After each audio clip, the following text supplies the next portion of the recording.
দেশের অর্থনীতির অন্যতম চালিকা শক্তি বৈদেশিক আয়। কোটি প্রবাসীর হাত ঘুরে আসছে এই রেমিটেন্স, কিন্তু দক্ষতার অভাবে বৈশ্বিক শ্রমবাজার ধীরে ধীরে সংকুচিত হয়ে আসছে। কিছু দেশ বন্ধ করেছে শ্রমিক ভিসা। বিশ্বে দক্ষ কর্মীর চাহিদা থাকলেও প্রযুক্তি নির্ভর আন্তর্জাতিক মানের শ্রমিক তৈরিতে এখনও পিছিয়ে বাংলাদেশ।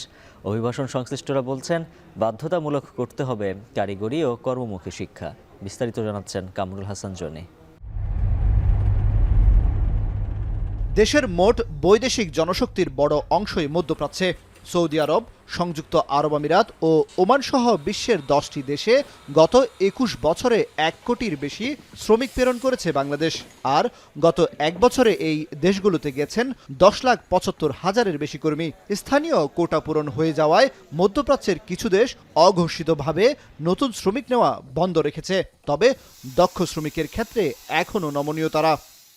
সংযুক্ত আরব আমিরাতে দক্ষ শ্রমিকের চাহিদা আছে, অদক্ষ শ্রমিকের চাহিদা নেই বললেই চলে। বর্তমান সৌদি আরবে কাজের ডিমান্ড বেশি আপনার কনস্ট্রাকশন সাইডে। যারা ইউরোপে নতুন আসতে চাইতেছেন, আমার মনে হয় সবাই একটা স্কিল নিয়ে আসা অনেক জরুরি। ইউরোপের যে কোনো দেশে আসেন না কেন, আপনাকে ওই দেশের ভাষা জানা অবশ্যই জরুরি। মধ্যপ্রাচ্য কিংবা ইউরোপের মতো প্রতিযোগিতামূলক শ্রমবাজারে দক্ষ শ্রমিকের চাহিদা বেশি। জরুরি ভাষা জ্ঞান ও কারিগরি দক্ষতা। এই বাজার ধরে রাখতে দক্ষ শ্রমিকের যোগান দিচ্ছে ভারত, নেপাল, শ্রীলঙ্কা ও ফিলিপাইন। বিপরীতে প্রশিক্ষণ ছাড়াই বিকল্প পন্থায় দেশ ত্যাগের পথ খুঁজেন বাংলাদেশিরা। এতে বিদেশ গিয়ে বিপাকেও পড়েন অনেকে। যেখানে কাজ করে সেখানে তাদের দক্ষতা না থাকার কারণে, সঠিকভাবে কার্য সম্পাদন করার না কারণে তাদের চাকরিচ্যুত হতে হয়। বাংলাদেশ সরকারের কাছে যেন আমাদের দেশের এই জনশক্তিকে দক্ষ কারিগর হিসাবে বানিয়ে বিদেশে পাঠানো হয়। 20টির বেশি খাতে বহির্বিশ্বে কর্মী প্রেরণের সম্ভাবনা রয়েছে বাংলাদেশের।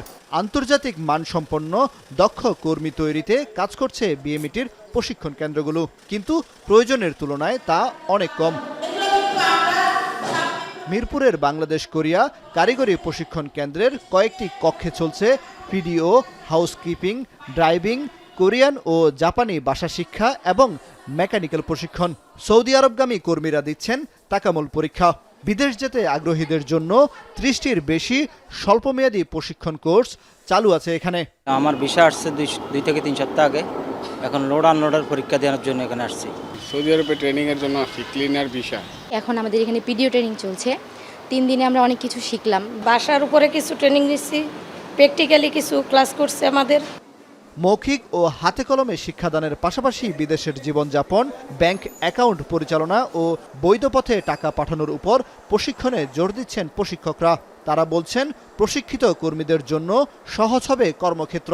বিদেশ যারা যেই দেশে যাচ্ছে সেই দেশের আইন সম্পর্কে সচেতন করা হয় তাদের। এদেরকে মূলত আমরা হাউসহোল্ড ওয়ার্কার হিসাবে, গৃহকর্মী হিসাবে স্কিল করার চেষ্টা করি। এই মেশিনে কাজ শিখতে পারলে তারা কিন্তু কোম্পানিতে এবং আমাদের বিভিন্ন ওয়ার্কশপে এবং বিদেশেও চাকরি করতে পারবে।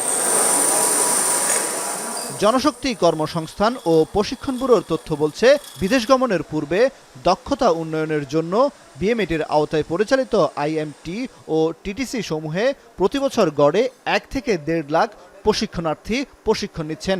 বিভাগীয় ও জেলা পর্যায়ে বর্তমানে 110টি কারিগরি প্রশিক্ষণ কেন্দ্র চালু রয়েছে।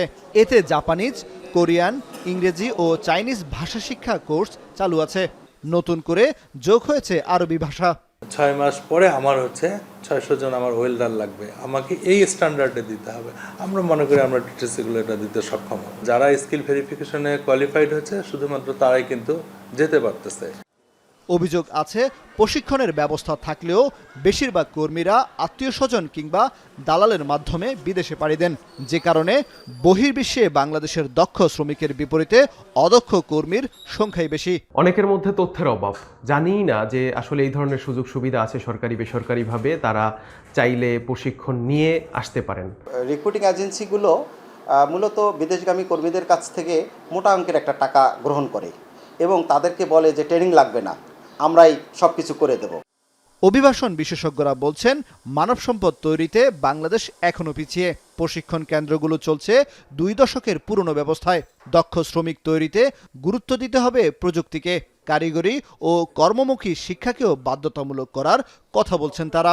সারা পৃথিবীতে কিন্তু আপনার এখন কেয়ার গিভার দরকার, মেডিকেল টেকনোলজি দরকার, আইটি খাতের লোকজন দরকার, কিন্তু আমরা কিন্তু বাংলাদেশে এই শ্রমবাজারটা ধরতে পারছে না। কারিগরি প্রশিক্ষণ বা কর্মমুখী শিক্ষাটাকে আমরা বাধ্যতামূলক না করি, তাহলে আমাদের পক্ষে আসলে দক্ষ কর্মী তৈরি করাটা খুব কঠিন। দক্ষ জনশক্তি তৈরির জন্য দেশে বিএমইটির প্রশিক্ষণ কেন্দ্র আছে 110টি। জেলা ও উপজেলা পর্যায়ে সরকারিভাবে আরও কিছু প্রশিক্ষণ কেন্দ্র স্থাপনের উদ্যোগ নিতে যাচ্ছে সরকার। তবে অভিবাসন বিশেষজ্ঞরা বলছেন, কেবল প্রশিক্ষণ কেন্দ্রই নয়, এ সকল প্রশিক্ষণ কেন্দ্রে প্রশিক্ষণের মান হতে হবে আন্তর্জাতিক পর্যায়ে। তা না হলে জনশক্তি রপ্তানিতে আরও বেশি চ্যালেঞ্জের মুখোমুখি হতে হবে বাংলাদেশ। কামরুল হাসান জনি, এখন, ঢাকা। আপনাকেই বলছি, ইন্স্যুরেন্স করলে সিটিতে সুরক্ষা পাবেন নিশ্চিতে।